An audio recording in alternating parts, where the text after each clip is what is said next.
I was 8 years old the first time I went to church camp.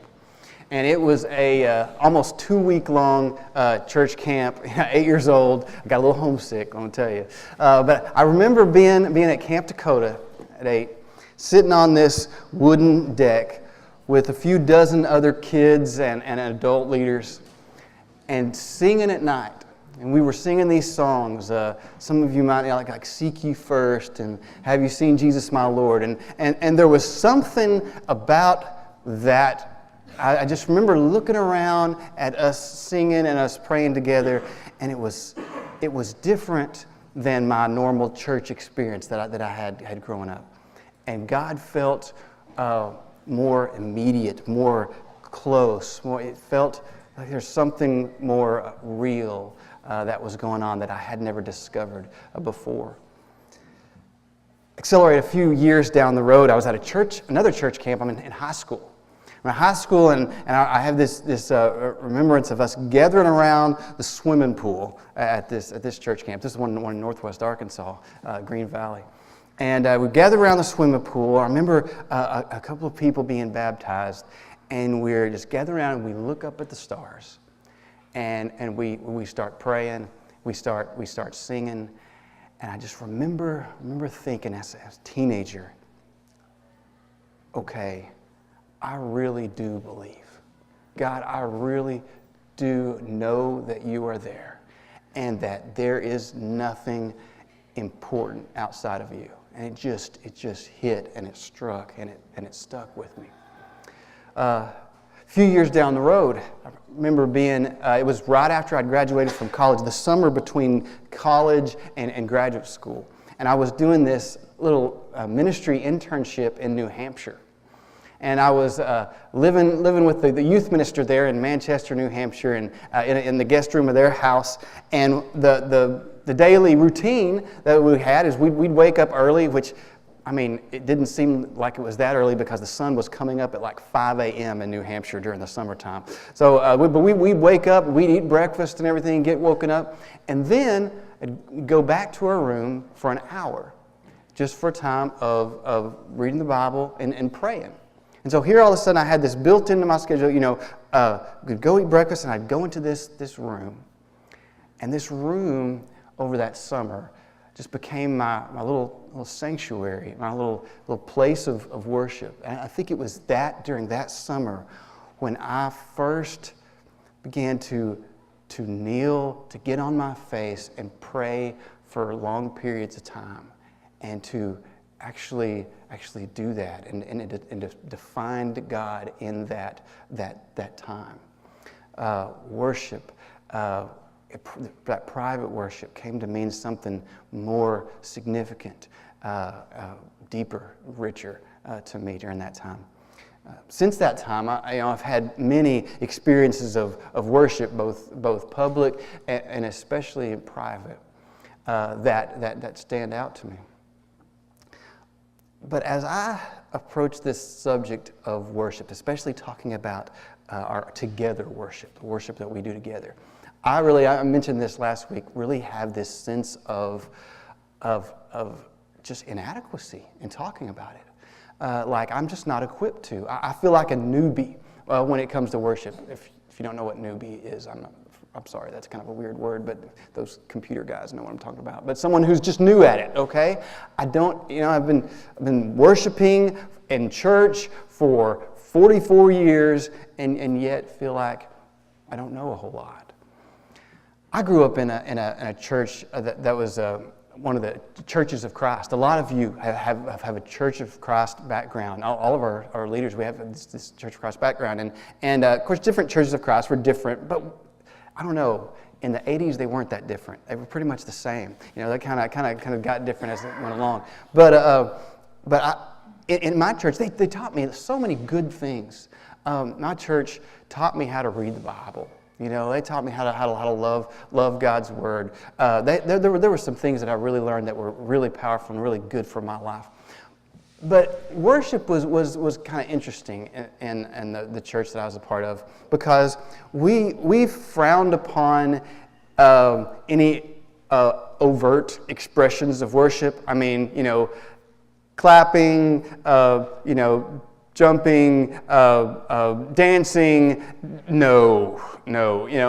Raising hands, even kneeling, no. You just didn't do that. You didn't do that. At the same time, we weren't real formal in the sense of we weren't like mainstream churches where you have the robes and the choir and the liturgy that is read and the really kind of scripted sort of worship. We weren't that way. It was very unscripted and sort of a structured way. So we could kind of off this middle ground between really expressive worship and really formal, reverent, thoughtful worship. You might say we're kind of in the middle there. For me, at least what I took from it, is that when you came to worship, you need to come and you need to sit and you need to sit still and you need to be quiet and you just do the acts of worship. We're taught the 5 acts of worship. Praying, singing, giving, hearing, teaching, and taking the Lord's Supper. There were the 5 acts of worship. So we were to go, we were to sit still and do the worship acts. But that was just to be you were to be respectable. Okay, you were not to do anything that being super reverent was not appropriate. Being super joyful was not appropriate. You just needed to be respectable, and I carry that with me to this day. I struggle because I have this inner drive to be respectable, to be reserved and not to do anything that might seem to demean myself or whatever. For my church experience growing up, God was a very matter-of-fact God. Okay. He was just a very matter-of-fact God. He didn't need my hands raised to Him and singing on top of my lungs. He didn't need my knees bowed down in reverence. He just needed me to do what I needed to do. And so I struggle with knowing how to worship in a worship gathering. To really worship God with my heart, and maybe you struggle with the same thing too. A lot of us that are younger, we just haven't experienced a lot of just worshipful maybe times, and so that's really difficult for us to grasp. So I just ask you to join with me, and maybe we can grow through this and learn through this together. That our together times might be times that are truly significant, heart-altering, life-changing worship, because I've really come to believe that worship, real worship, it changes us. It changes you. It changes me. And I want to experience that to a greater degree, as I know most of you probably do. Last week, we just sort of tried to lay a foundation. And we talked about, first of all, the most important thing when it comes down to worship is that we truly worship God and not something else, not something less.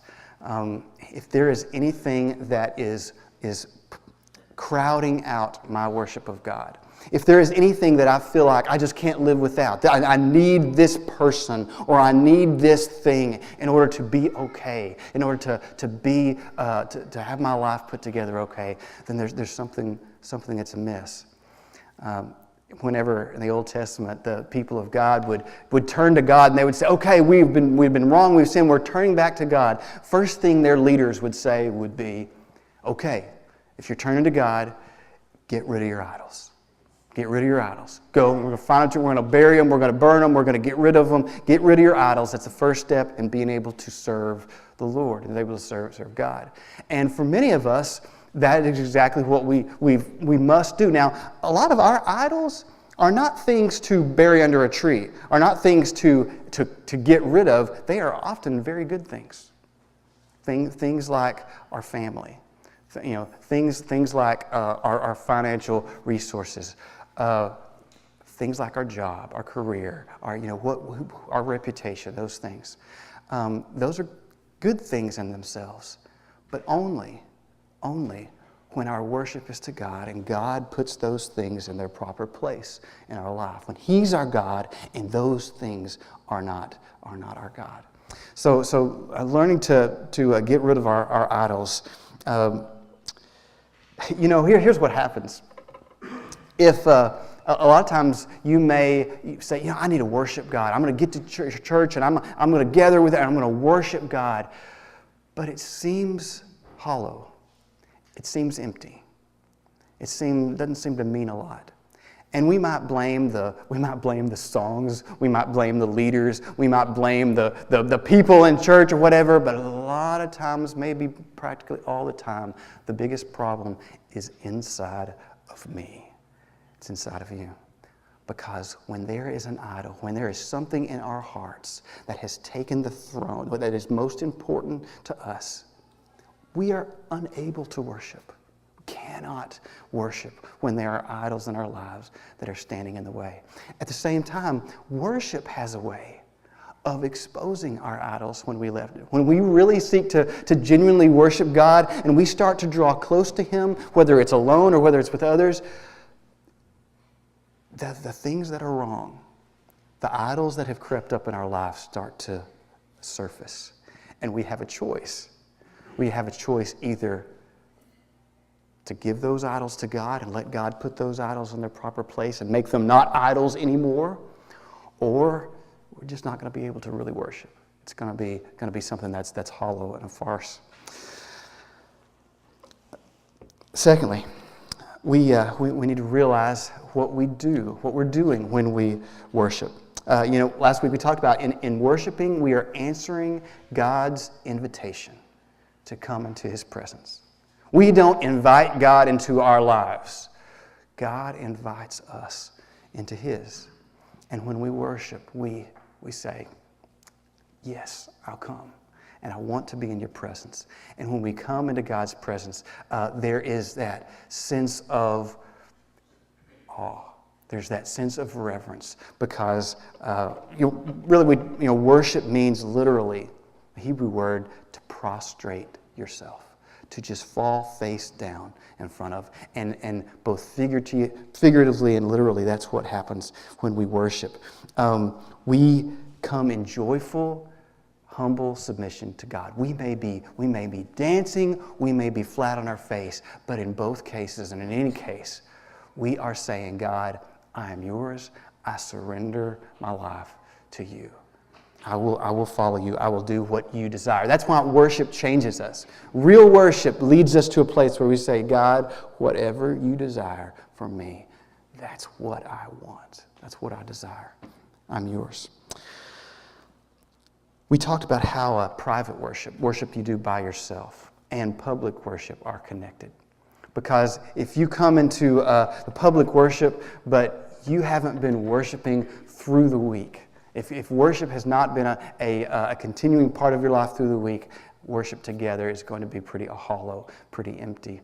It is only when our lives are of worship. In the last few weeks, I've just been begging, encouraging you to take 30 minutes a day.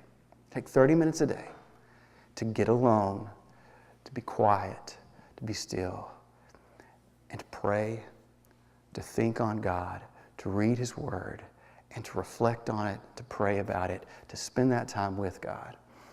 That is such a powerful thing to worship through the week. But our worship of God is not simply a little segment of our life.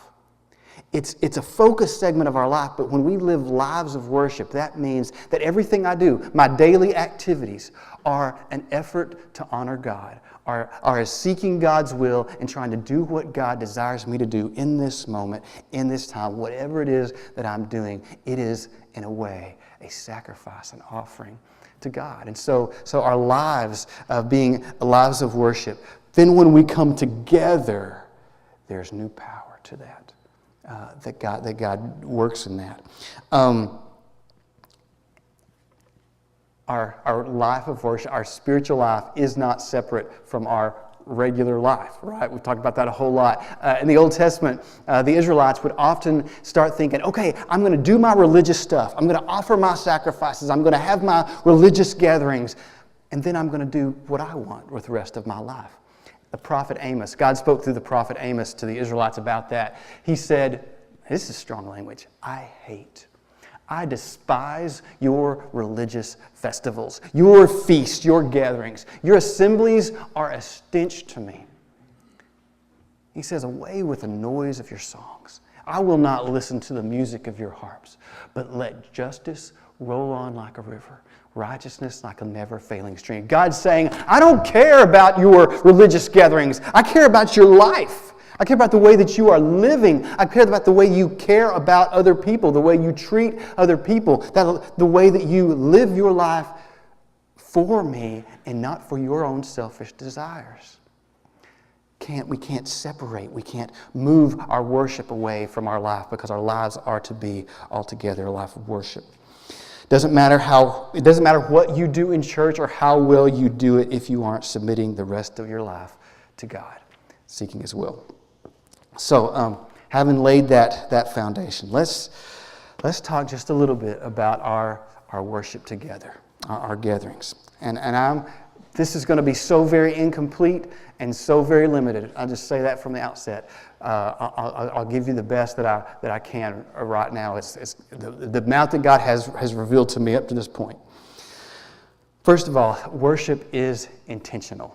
Okay, I'm talking about our gathering. That includes by ourselves, but that includes our gathering. Worship. We don't accidentally worship. Now, sometimes we spontaneously worship. Okay, sometimes you see a beautiful sunset, you hear a powerful song, and it just leads you to worship. You have that spontaneous worship kind of thing. That does happen and needs to happen. But typically speaking, we worship because we intend to worship, because we plan to. Those of you who are Christians, I hope that coming to church, what we call it, coming to our assembly together, is a part of your rhythm of life. That's just a part of what you do. That's just it's in your life rhythm, and that's a good thing. That's a very good thing. But if you're like me, I drive in automatic mode. Okay, what I mean is I get in my car and then I go where I normally go, whether that's supposed to be the place that I'm going or not. Okay? I just get in the car and I go and I start thinking about something, and my car just takes itself wherever it is that I normally go, and if it's not where I'm supposed to go, I pull in and go, what am I doing? I'm going there. And then I have to go, to turn around and go back to where it is that I'm going, because I'm just in automatic mode. I'm just, just doing what it is that I do, and I'm not really thinking about what it is that I'm doing. We live our lives that way. We just do what we do, but we're not thinking about what it is that we're truly trying to accomplish, what we're truly doing. And so it's important for us, yes, that worship with the church be a part of our rhythm of life, but it also be something that is intentional, that we think about. On Saturday night, are you doing anything to prepare yourself to worship with the church on Sunday morning? When you wake up, on Sunday morning, are you preparing your heart? Are you preparing your mind to come and worship? Now, here's what I realized. I realized a bunch of you have like 3, 4, 5 little kids at home, and on Sunday morning, it's a madhouse just to try to get them going. Thinking thoughtfully and preparing for worship is simply not the first thing on your mind. I must plead guilty to this, very much so. This morning, I forgot to set my alarm. And so I got up late, and of course, I'm supposed to, try to go over my lesson and stuff and prepare for that. So I get up and I'm trying to prepare my lesson, and the kids are doing stuff, and I'm trying to get, and I'm thinking, I'm going to give a lesson on preparing yourself for worship this morning, and I am so not prepared. This is not happening. I realize that's a reality for us, and that can be difficult. But it is important for us to seek to, if you have a young family, for us to try to prepare our family for worship, to help us, know what it is that we're doing, to tune us, to prepare us, because what we're doing is not simply just what we do. Man, it's a powerful thing for us Christians to gather together to worship God together. There's power in that. And we need to prepare for it. We need to be intentional about what we do when we come to worship. Another related thought that this especially applies to our church family is to embrace the necessary distractions and worship with them and worship through them. Not long ago, Aaron and I, normally sitting in this area over here, we would position our chairs to block all escape routes for our kids so that we at least could confine them within a certain area because, they're 1, 2 years old, Lord's Supper's coming through, ooh, juice, crackers, can I have some? I want some, let's dive in, and you're doing Lord's Supper and you've got monkeys crawling all over you, and you're just wrestling. I remember Zach one time talking about how the Lord's Communion was like a, WWE wrestling deal, you have those distractions, you have those. And I'm going to say those good distractions that can be even then an opportunity for further worship. My kids are getting just a little bit older now, a little bit calmer, and I came down to sit this morning, and there wasn't room right there to sit right by Hope and Aaron and Lydia. When me and Ben sat down, and so we sat down behind them. And started the Lord's Supper, and my daughter Hope reached down behind me, to me, touched me, said, "Hey, Daddy," and I reached down and held her hand and said, "Hey, Hope, I love you," and hit me. I am God's child. I'm God's kid, and He looks at me, with a sort of affection that I look at my daughter. And values me and desires good for me like that, only more so. And, that thought just leads to worship. That even in the distractions, even in that God can even use those to draw us to Him and to help us to worship. Those are good. We want you to keep having babies. We want to keep having distractions, in this room as we worship God. We desire that because we want them to experience this together. And so you don't. I hope you know that. You don't have to be ashamed when your kids are making noise. You don't have to be, I can't go to church because my kid. No, that's all part of it. Those are good. Those are necessary distractions, and we can worship God through those and in the midst of those distractions. Of course, at the same time, there are maybe unnecessary distractions that we can make sure and not have a part. It's a good idea to just turn off your phone.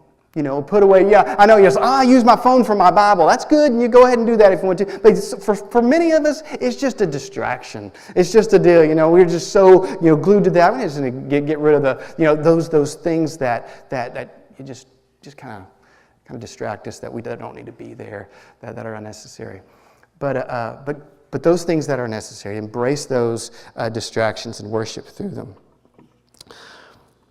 What I'm going to talk about next is the hardest for me to talk about because it's a challenge for me, and I think probably most of you who grew up in a church environment, not necessarily just like I did, but someone like I did, where expression, emotion was just not a part of it. And a lot of you young people who didn't grow up in church at all, or older folks who didn't grow up in church at all, this is kind of a difficulty. Here it is. Worship involves all of our being. Worship involves all of our being. Our minds, our emotions, our spirit, our body. They're all connected. Your thinking, what you think about, is connected to your emotions and to your body, to your spirit. In the same way, what you do with your body is connected to your thinking, is connected to your emotions, connected to your spirit. We are connected people. When we worship, it involves every part of us. And a lot of our church backgrounds, certainly mine, and it's reflected in our church. We emphasized the mind to the neglect of the rest of us. And so in some cases, for example, to the suppression of the rest of ourselves, of the rest of our lives. I was really surprised, when I learned that the Hebrew words for worship are very physical in nature. Now, I mentioned before how one of the main words for worship in Hebrew, the root means to prostrate oneself, to fall down on your face. The word for bless means to kneel, to kneel. The word for thanksgiving means to extend the hands. Those words of worship in the Bible have this very physical sort of element to them. And it's important that when we worship, that something happen, not just deep within us, certainly that, but something happens to us from the inside out that touches every part of us, that touches our mind, our emotions, our bodies, our spirits. And it's important for us to let that worship affect it. And at the same time, we need to consciously engage all of ourselves so that all of us might worship. What I do with my body affects. I mentioned before how after college, when I was in that room for that summer in New Hampshire. First, I had heard people say, occasionally, not very often, but I heard people say, "Hey, a good thing to do when you pray, when you're praying alone, is to kneel, to kneel down." And I just never done that. When I prayed, I was laying in bed. Dear God, thank you for this day. I was just sprawled out. That was the way I grew up praying, pretty much, or just bowing your head in worship, in church or something like that. But to get down on my face on the floor, there was a connectedness that happened because what I was doing with my body reflected what I was doing in my mind, and it affected my emotions. It affected my understanding of being in the presence of God and loving Him, submitting myself to Him. Those things that we do physically affect the rest of us. I recognize that a lot of us may be more reserved than others. In fact, churches like our own tend to attract people that are more reserved, because it's just more easy to do, and that's fine. But most of us are probably not as reserved as we think we are.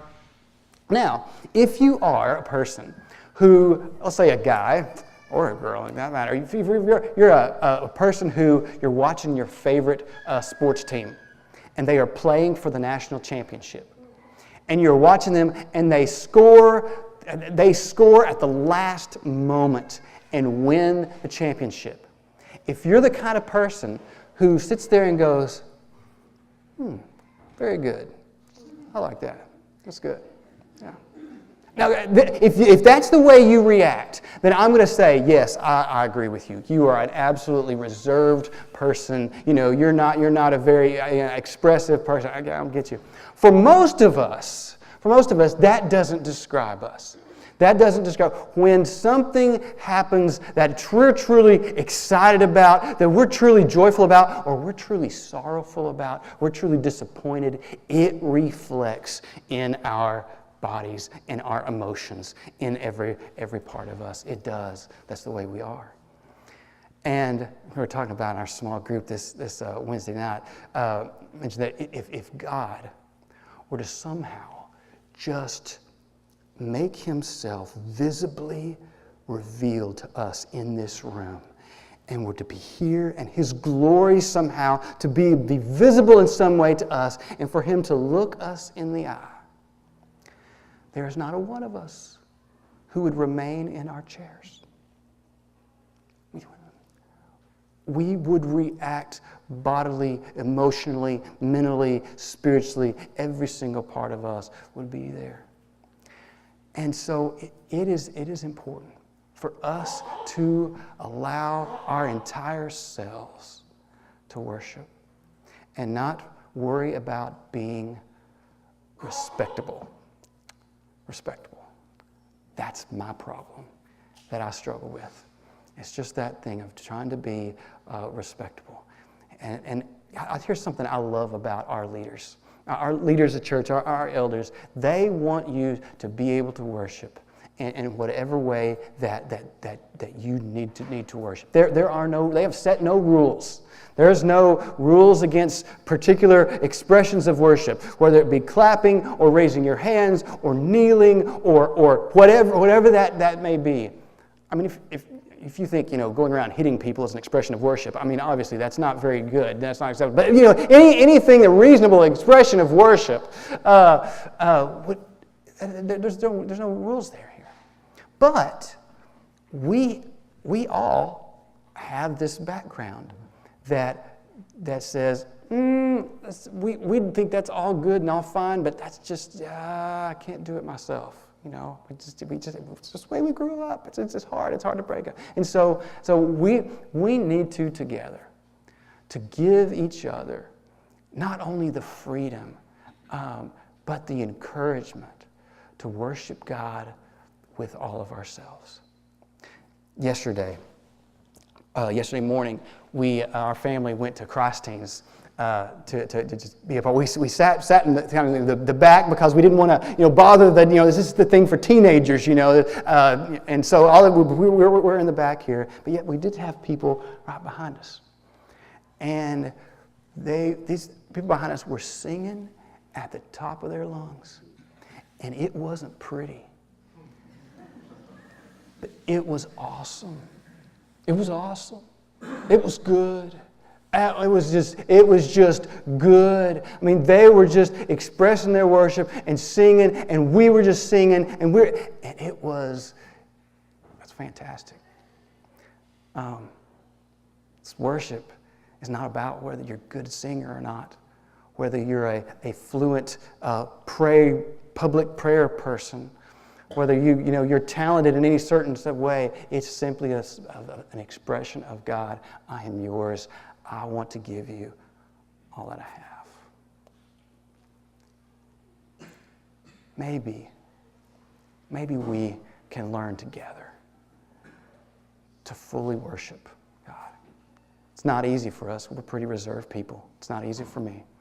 And there's no rules. There's no, hey, you need to be doing this. You need to be you need to be kneeling during this song. You need to be standing during this song. You need to raise it. There's no rule. No, this is simply about you honoring God with every part of you. And here's something that happens. When you quit worrying about being respectable and you just worship God from your heart and express that however that it is most natural for you to express it, you encourage the people around you to do the same. Now, my trouble is that I care too much about what the people around me are thinking. But as I quit worrying about what other people think, it affects the way other people think.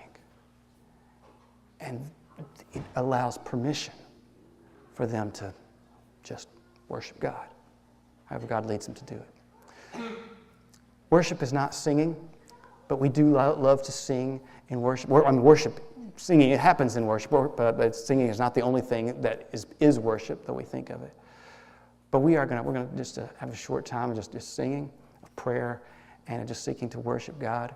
And just encourage you to stand, and we'll do that together.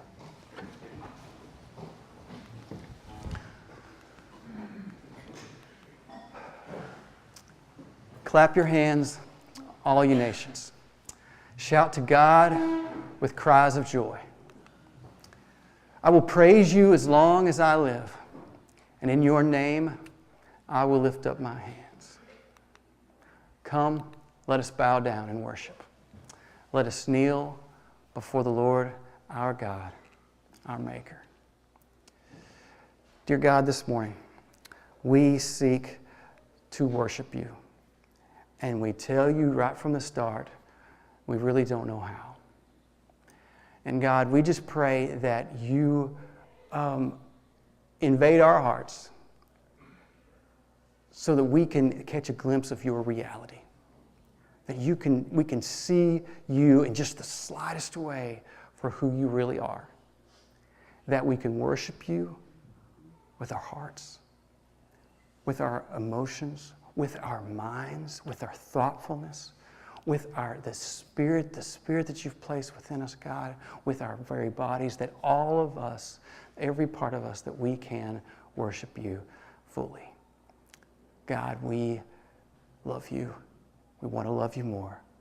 We want to express to you who you are to us.